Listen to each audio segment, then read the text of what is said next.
Hello everyone, Amit Arora from EcoVisionaire. I hope you have done pretty well in your first term. So we are starting with the term 2 now, but before we start with term 2, we should be aware about the syllabus. हमारे में काफ़ी clarity नहीं होती है बच्चों और teachers में कि क्या आ रहा है और क्या नहीं आ रहा है. Teacher, there is no problem in teaching extra in the class, but when it comes to the test or exam, we should stick to the CBSE curriculum or syllabus. तो आज हम क्लियर करेंगे कि BST में हमें क्या क्या topics करने हैं और क्या नहीं करने हैं. And in the end you will be clear कि हमें इस पे तैयारी करनी है for the boards.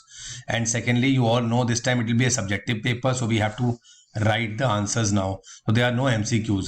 Even if there are 1 markers given by CBSE, then there'll be fill in the blanks and true false and write a statement or write one word.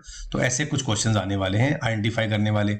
So that will be 1 markers if we have 1 markers this time. So we have a 2-hour paper coming up in the next term. So before we move to the term 2, we should know the syllabus given to us by CBSE. I request all the students and teachers to kindly subscribe to the channel so that we keep on making such videos. आपको आगे हम लोग आपको most expected BST questions भी देंगे, आपको how to attempt the paper. I'll be making all those videos. I hope you like it. So coming to book number 1 जो इस बार आ रही है, तो पहला चैप्टर आ रहा है staffing. Already we have got 5 chapters in the first term. Organizing तक आपका आ चुका है. तो अब हम आते हैं स्टाफिंग में. स्टाफिंग में आपको कंसेप्ट ऑफ स्टाफिंग करना है, importance of staffing.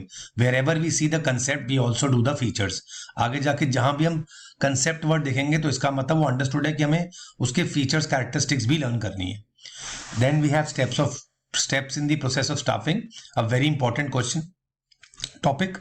And then we have to go for the 3 elements. यहाँ पे मैं आपको एक बात बताऊंगा teachers and students that we have 1 topic in the book which is HRM. वो कट गया इस बार सिलेबस से, so we don't have to do the activities performed by human resource management. तो coming to the elements of staffing, we have recruitment, जिसमें हमें recruitment का meaning, process और sources करने हैं, जिसमें internal और external sources और उनके types भी करने हैं. तो यहाँ पे हमें types करने हैं. We have to discuss the sources of recruitment, internal and external. और पैराग्राफ में एक प्रोसेस भी दिया हुआ है रिक्रूटमेंट का, वो अलग स्टेप्स दिए हुए हैं पैराग्राफ के अंदर, ABCD. Understand the meaning of selection. Then of course very important, selection का प्रोसेस बहुत जरूरी है हमारे सिलेबस में और ये बोर्ड में भी आएगा. Then understanding the concept of training and development. Last जो हमारा सेक्शन है उसमें हमें इंपॉर्टेंस ऑफ ट्रेनिंग करनी है, दो चीजों की. ऑर्गेनाइजेशन को क्या फायदा होता है ट्रेनिंग से, what benefit it is given to the organization, and how employees benefit if you are trained. Again, an important question. And then we have on the job and off the job training methods. Specific हमें 4 methods syllabus में दिए गए हैं.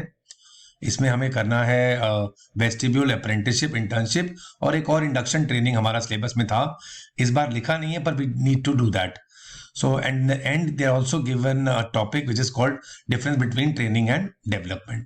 तो ये topic हमें इसमें cover करने हैं स्टाफिंग में. सेकेंड बुक जो हमारी है वो 20 मार्क्स की है.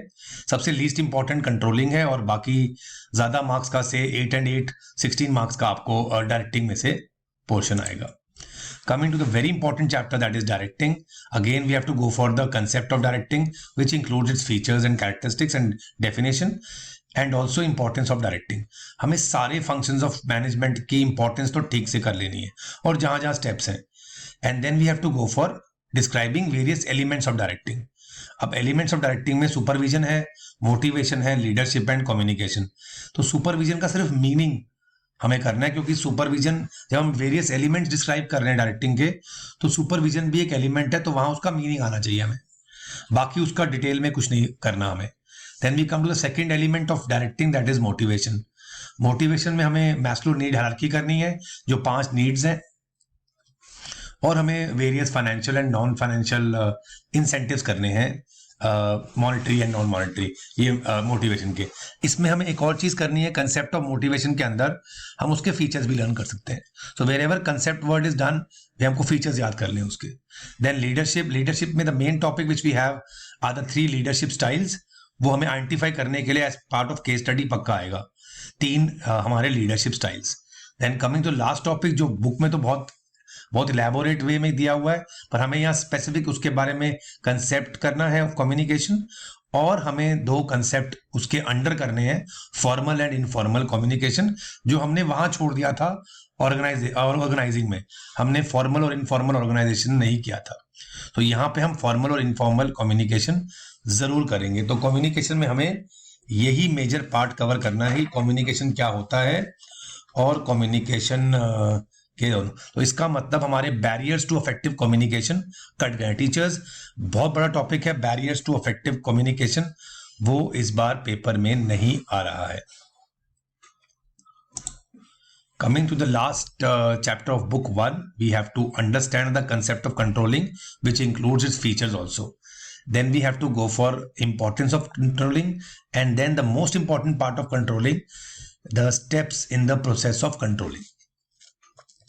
तो बेसिकली अगर क्वेश्चन करने हैं तो हमें सिर्फ 3 क्वेश्चन करने हैं कंट्रोलिंग में। So this covers the 20 marks. 3 chapters are coming in this term, staffing, directing and controlling. Coming to book 2, which is also of 20 marks, the first chapter, very important chapter, is financial management. इसमें हमें concept of financial management करना है, जिसके अंदर हमें role of financial management in the organization करना है और objectives of financial management करना है. So very important objectives of financial management.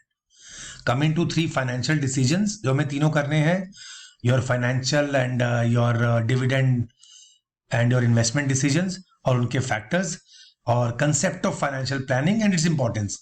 तो हमें फाइनेंशियल प्लानिंग का कंसेप्ट, उसका मीनिंग और उसकी इंपॉर्टेंस करनी है। A very important question on understanding the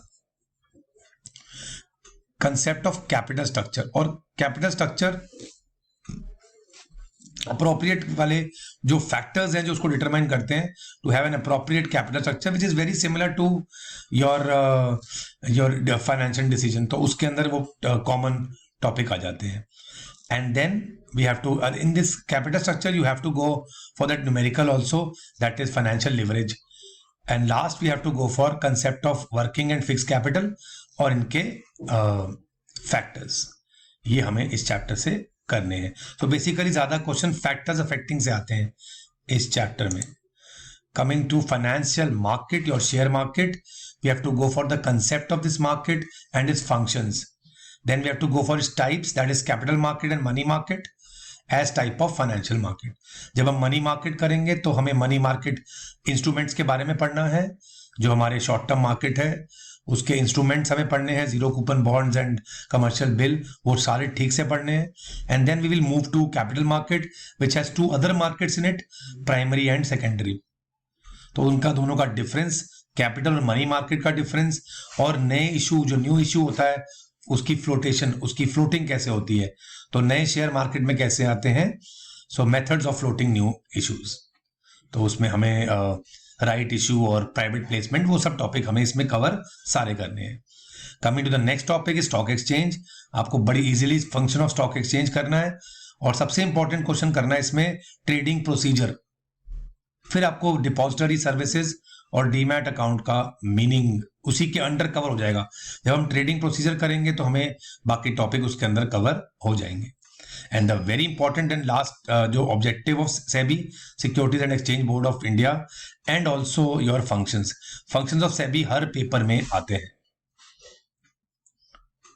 coming to the last and the least important part of the syllabus, that is consumer protection. Least इसलिए बोला मैंने क्योंकि ये हम 10th में भी कर चुके हैं, पर इसमें भी हमें स्पेसिफिक टॉपिक्स करने हैं। We have to understand the concept of this consumer protection act और consumer according to this act we have to go for the scope of 86, जिसमें हमने 3 टायर सिस्टम इसमें करना है। हमें consumer rights, the most important part, responsibilities and who can file a complaint and against हुम, पूरा legal redressal machinery करनी है आपने।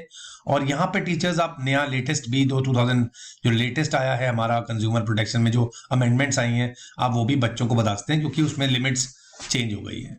और लास्ट टॉपिक आपको करना है remedies available to the consumer under consumer protection act. तो ये आपको कवर करने हैं इन। And students, now we have EcoVisioneer coming up with personal and group tuitions for you. If you want to go for business studies tuitions or economics or pol science, you can contact the given number. And teachers, for you also, we have teachers assistance program in which we'll be giving you training and also we'll be providing you free resource material throughout the year. For annual membership, you can contact us on the given number. Thank you very much. Stay blessed, everyone.